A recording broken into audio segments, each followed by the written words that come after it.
करने का काम करता है। जो बोन का वेयर टेयर हुआ है उसको रिकवर करने का काम ये ऑस्टियोब्लास्ट प्रोसेस करता है।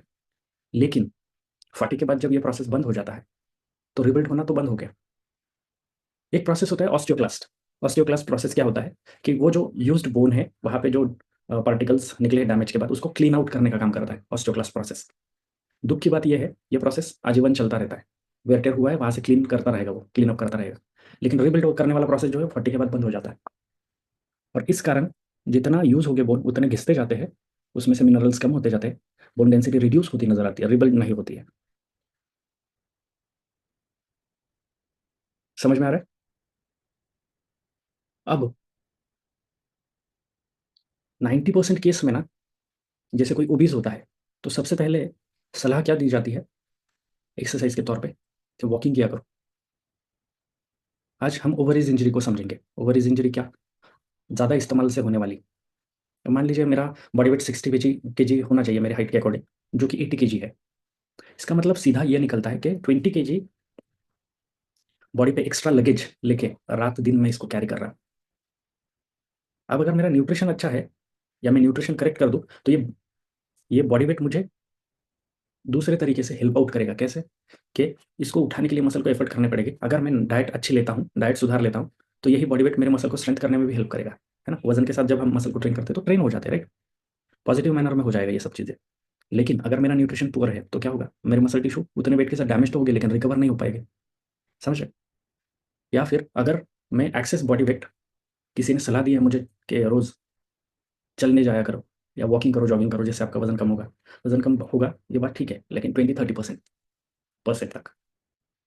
और उसके साइड इफेक्ट के तौर पे मुझे क्या देखने मिलेगा, ओवर एज इंजरी। कहाँ? मेरे घुटनों में। समझ रहे? एक तो मसल वीक है और मैं एक्सेस बॉडी वेट लेके, हम कंगारू की तरह दो दो पैरों पे ऐसे जंप थोड़ी करते हैं। चलते वक्त टोटल बॉडी वेट एक घुटने पे बार बार, जैसे हथौड़े से किसी चीज़ पे मारा जाता है खूंटे पे, इस तरह से मैं बार बार उसको ठोक रहा हूँ। तो वजन कम होगा नहीं होगा वो तो दूर की बात है, लेकिन ऐसा हो सकता है, या इस चीज़ के 70% चांसेस है कि with in few years I get knee injuries. फिर डॉक्टर कहेंगे घुटनों में गैप बढ़ गया या फिर कार्टिलेजेस डैमेज हो गए हैं। समझ रहे हो? तो ऐसे सूरत में जो मसल्स है लेग्स के उनको स्ट्रेंथन करना भी जरूरी होता है, जो कि नहीं करते। केस स्टडी के तौर पे बता रहा हूँ। मेरे पास एक लेडी आया करती थी, 62 ईयर्स ओल्ड, फिजियो के लिए। बैक बैक की प्रॉब्लम थी। एक बार उनके हस्बैंड आए थे और जैसे बात हुई तो बड़े जोशीले अंदाज में उन्होंने बताया कि मैं हर रोज़ 3-4 किलोमीटर वॉक करने जाया करता हूँ और मैं फिट हूँ एकदम, बिल्कुल जोशीले। होते हैं ना 65 या 60 एज के अंकल जो वॉकिंग करने जाते हैं सुबह, और अलग ही लेवल का एक जोश होता है, उस तरह का जोश था। तो मैंने उनको उस वक्त कहा था कि आप इतना वॉक करना आपके लिए ठीक नहीं है और आपको इसके साथ कुछ नी की स्ट्रेंथनिंग एक्सरसाइज करनी भी ज़रूरी है। तो उस पर उनका जवाब यह था कि नहीं नहीं, मुझे कोई प्रॉब्लम नहीं है, मैं फिट हूँ बिल्कुल। और अगले 2 साल बाद वो आए मेरे पास, एमआरआई स्कैन और वो सारे नी के स्कैनिंग रिपोर्ट लेके। तो मैंने कहा आप अपने मैडम को फ़ोन मिलाइए एक बार और उनसे बात कीजिए कि 2 साल पहले मैंने क्या कहा था। और चीज़ें क्लियर हो गई। और वो उस स्टेज पे आए थे मेरे पास जब डॉक्टर ने उनको रिप्लेस करने के लिए कहा था। अब सोचा होगा कि वहाँ पे अगर 2.5-3-4 लाख रुपए खर्चा आने वाला है रिप्लेसमेंट में, तो मैं इस आदमी से फिजियो करके पैसे बचा लूंगा। पर रिवर्स करने वाला स्टेज था 2 साल पहले, तब उन्होंने आंखें नहीं खोली थी। और जिस स्टेज में वो आए थे वहाँ पे रिकवर होना ना के बराबर था। रिकवरी आ भी जाती स्ट्रेंथनिंग एक्सरसाइज से, वो तो कितनी आ जाती, 20-30%। रिप्लेस तो करने ही पड़ते, कब? हो सकता है अगले 3 साल में करने पड़ते। वो टाइम टल जाता लेकिन 3 साल बाद तो करना ही पड़ता उनको, क्योंकि कार्टिलेजेस डैमेज हो चुके थे।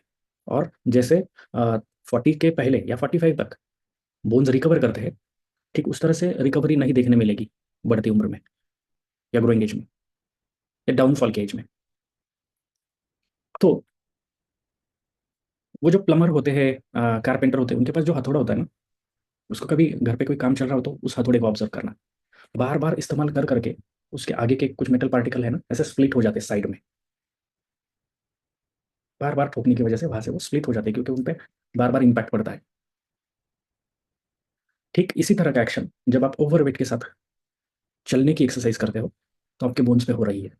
और जाहिर सी बात है कि आप ओबीज हो, इसका मतलब आप न्यूट्रिशन ठीक से नहीं ले रहे, तो डैमेज तो होना ही होना है। आपका कैल्शियम इंटेक अच्छा नहीं होगा। कार्टिलेजियस हाइड्रेशन के लिए जो एलिमेंट्स जरूरी होते हैं वो अच्छे अमाउंट में आप नहीं ले रहे डाइट से।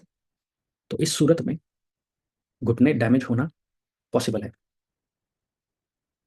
समझ रहे हो?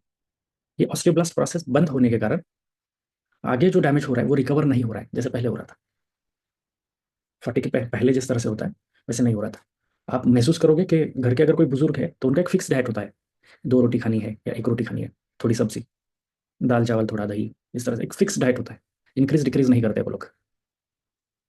कंपेरेटिवली जो टीनेजर्स होते हैं या कोई एडल्ट है उसका डाइट उनके कंपेरेटिव हैवी होता है ना। आप 45 की एज में जैसे 20-25 साल की एज में आप खाकर डाइजेस्ट कर पाते थे, जितना खा पाते थे उतना आप नहीं खा पाते हैं। क्यों? क्योंकि मेटाबॉलिज्म में एक डिक्लाइन डिक्लाइन आ चुका है।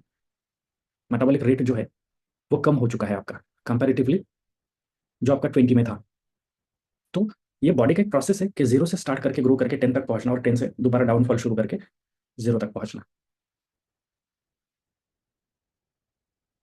समझ रहे हो? इस केस में कई सारी चीज़ें रिस्पॉन्सिबल होती है।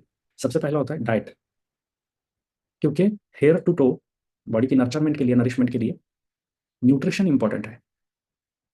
Due to religious factor, due to surrounding brain wash, India में ज़्यादातर फास्टिंग को ज़्यादा प्रमोट किया जाता है।